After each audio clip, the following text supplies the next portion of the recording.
this country to be. For almost a month now, there's been no petrol. We were told it was bad fuel that was brought in, and then we were told that they will bring good fuel. And now it's the Russian-Ukraine war. It is so shameful. And with all due respect, we have Mr. President who doubles as the petroleum minister. He has jetted out to go and look after himself. Nobody cares.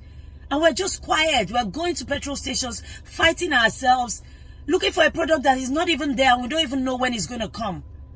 Nigerians, it's time we take our destiny in our hands. Go and get your PVC and stop listening to people that tell you that it does not matter, your vote does not count. If it doesn't count, they wouldn't buy your votes. They wouldn't steal people's PVCs and use it. We cannot continue like this. Things are too bad. What are we going outside to do? You go outside, there's no petrol. You stay at home, there's no light. What the hell is going on? I'm sorry to swear, but I mean, enough of the prayers, enough of, let's just do what needs to be done. Because God is not going to come down from heaven and do what we are supposed to do.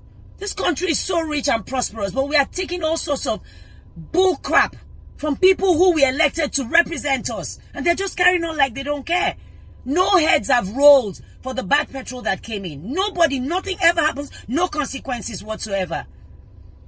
But we are there managing. Manage until we enter the grave. I'm done.